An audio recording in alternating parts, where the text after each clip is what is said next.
Assalamualaikum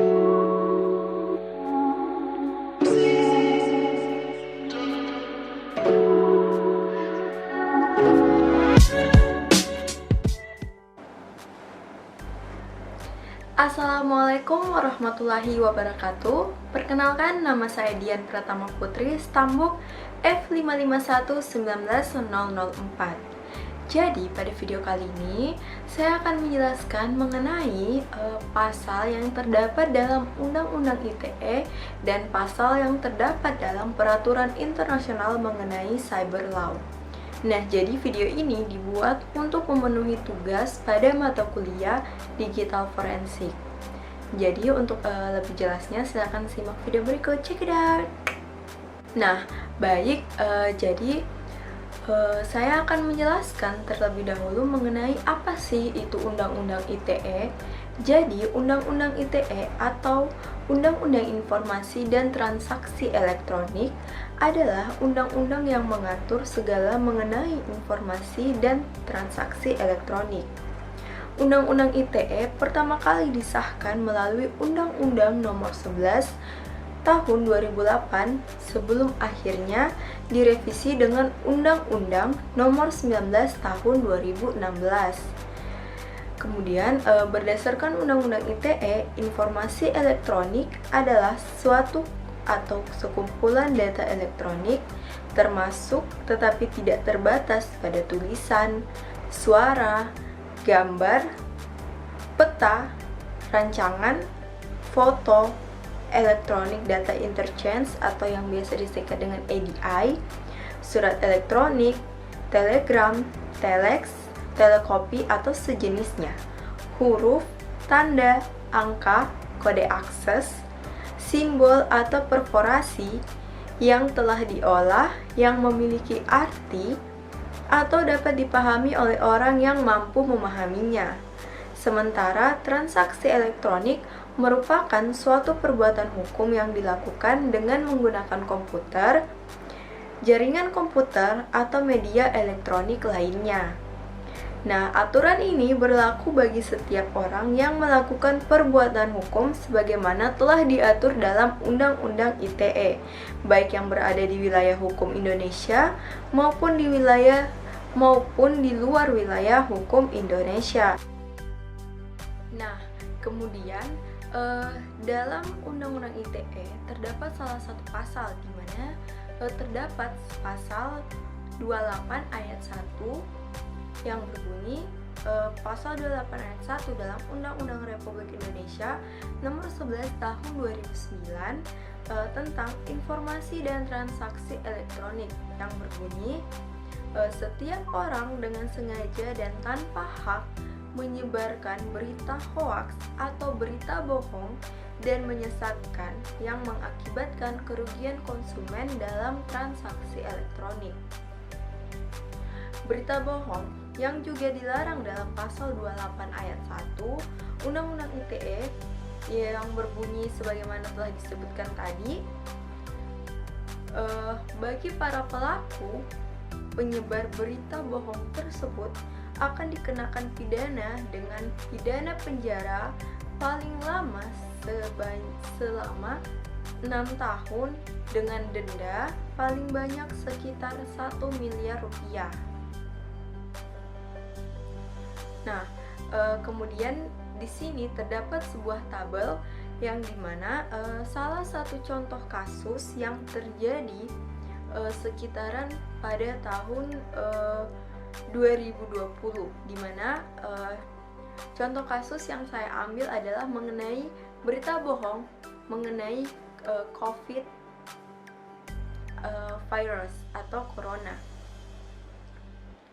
Nah, di mana saat itu Polri telah melakukan proses penegakan hukum dan penangkapan yang membuat penyebaran hoaks mengenai corona ini sampai dengan pada saat itu atau pada hari itu telah dilaporkan sebanyak 5 kasus, yang dimana 2 kasus di Polda Kalimantan Timur, 2 kasus di Polda Kalimantan Barat, dan 1 kasus di Polresta Bandara Soekarno-Hatta.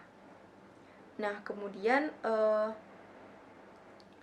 Sanksi pidana pembuat dan penyebar hoaks atau disinformasi tersebut dikenakan Undang-Undang Nomor 19 Tahun 2016 tentang ITE dan Undang-Undang Nomor 1 Tahun 1946 tentang Peraturan Hukum Pidana. Kemudian di sini juga terdapat tabel di mana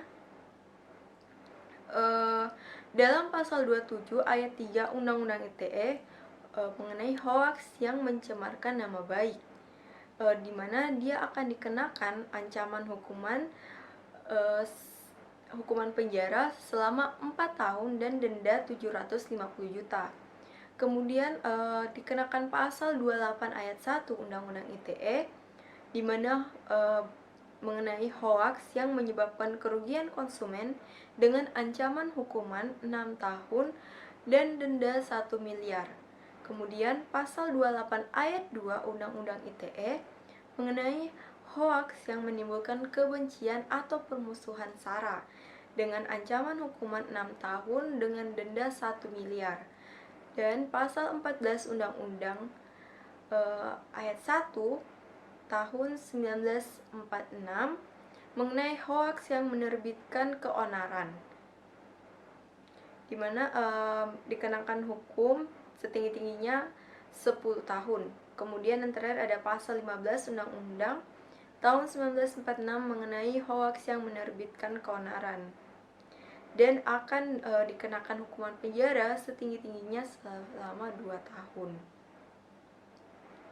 Nah, kemudian selain contoh kasus tadi, pada saat itu juga terdapat catatan mengenai berita-berita hoaks tentang pasal 28 ayat 1 ini, di mana diantaranya ada hoaks mengenai korban positif corona, hoaks korban meninggal karena corona di Indonesia, hoaks penyebab virus corona, hoaks disinformasi cara penyebaran atau penularan virus corona, hoaks tempat atau lokasi yang terinfeksi corona, hoaks corona dikaitkan dengan isu SARA, hoaks obat dan cara penyembuhan virus corona, hoaks cara mencegah terkena virus corona, dan beberapa berita-berita hoaks lainnya yang banyak sekali tersebar pada sekitaran tahun 2020, di mana pada saat itu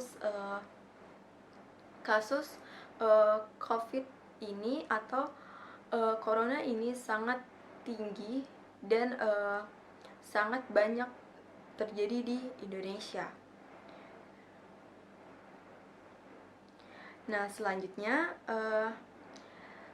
kita masuk pada penjelasan mengenai cyber law, di mana cyber law ini merupakan suatu untuk penanggulangi kejahatan cyber, yang mana untuk kita tangani kejahatan cyber itu maka kita perlu adanya hukum cyber atau cyber law, yang mana cyber law merupakan aspek hukum yang ruang lingkupnya meliputi setiap aspek yang berhubungan dengan orang perorangan atau subjek hukum yang menggunakan dan memanfaatkan teknologi internet yang dimulai pada saat mulai online dan memasuki dunia cyber atau dunia maya.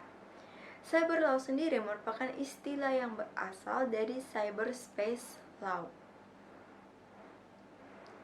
Nah, kemudian dalam cyber law terdapat beberapa pasal. Di antaranya di sini saya mengambil 3 pasal, yang mana ada pasal 30 ayat 3 yang berbunyi, setiap orang dengan sengaja dan tanpa hak atau melawan hukum mengakses komputer atau sistem elektronik dengan cara apapun dengan melanggar, menerobos, melampaui, atau menyebal sistem pengamanan dipidana dengan pidana penjara paling lama 8 tahun dan denda paling banyak 800 juta. Kemudian terdapat pasal 231 KUHP yang berbunyi, barang siapa yang dengan sengaja menarik suatu barang yang disita berdasarkan ketentuan undang-undang atau yang dititipkan atas perintah hakim atau menyembunyikan barang bukti itu padahal ia tahu bahwa barang itu ditarik dari sitaan atau simpanan itu, diancam dengan pidana penjara paling lama 4 tahun.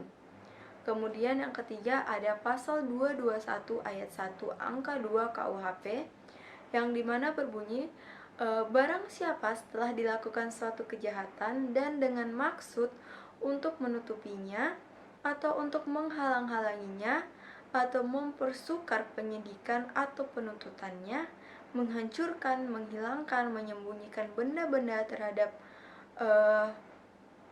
mana atau dengan mana kejahatan dilakukan atau bekas-bekas kejahatan lainnya atau menariknya dari pemeriksaan yang dilakukan oleh pejabat, kehakiman atau kepolisian maupun oleh orang lain yang menurut ketentuan undang-undang terus-menerus untuk sementara waktu diserahi menjalankan jabatan kepolisian, diancam dengan pidana penjara paling lama 9 bulan atau pidana denda paling banyak Rp4.500.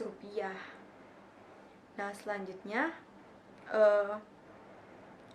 di sini terdapat contoh kasus yang mana pada saat itu sempat viral di media sosial, yaitu kasus penangkapan Dr. Richard Lee, yang dimana beliau ini merupakan seorang dokter kecantikan yang juga aktif di media sosial untuk memberikan sebuah edukasi mengenai kecantikan. Nah, pada saat itu penangkapan Dr. Richard Lee sempat membuat heboh, yang dimana Dr. Richard Lee ini ditangkap dan menjadi tersangka atas kasus akses ilegal dan penghilangan barang bukti di Polda Metro Jaya. Dr. Richard diduga mengakses akun Instagram pribadinya yang dalam status penyitaan polisi pada saat itu, di mana akun Instagram Richard Lee ini disita polisi pada kasus dugaan pencemaran nama baik Kartika Putri. Nah, kemudian di sini saya jelaskan sedikit bahwa illegal access atau akses ilegal sendiri merupakan sebuah tindakan memasuki, menerobos, melampaui, atau menjebol tanpa hak atau dilakukan secara ilegal. Yang mana dalam hal ini Dr. Richard dianggap telah melakukan akses ilegal terhadap akun Instagramnya. Yang perlu dipahami bahwa akun Instagram yang diakses Dr. Richard ini memang milik pribadinya. Akan tetapi dalam hal tersebut akun Dr. Richard itu menjadi barang bukti sehingga akun tersebut disita oleh penyidik. Nah, kemudian menurut pemerhati hukum cyber Satrio Wibowo, ketika sebuah akun Instagram itu disita oleh penyidik, user ID hingga password tersebut dikuasai oleh penyidik. Dan dalam hal penyitaan tersebut, penyidik punya wewenang untuk mengganti password akun tersebut agar tidak diakses atau agar tidak terjadi sebuah akses ilegal oleh pihak manapun selain penyidik. Makanya pada saat mengenai kasus antara Dr. Richard dan Kartika Putri ini sempat heboh karena Dr. Richard dituduh menjadi tersangka atas kasus akses ilegal di akun Instagramnya sendiri. Nah, baiklah, berikut itu tadi penjelasan singkat yang saya pahami mengenai apa itu Undang-Undang ITE dan pasal-pasal yang terdapat di dalamnya, dan peraturan internasional tentang cyber law dan pasal-pasal yang terdapat di dalamnya. Untuk lebih dan kurangnya mohon dimaafkan. Wabillahi taufiq wal hidayah. Wassalamualaikum warahmatullahi wabarakatuh, and see you next video. Bye.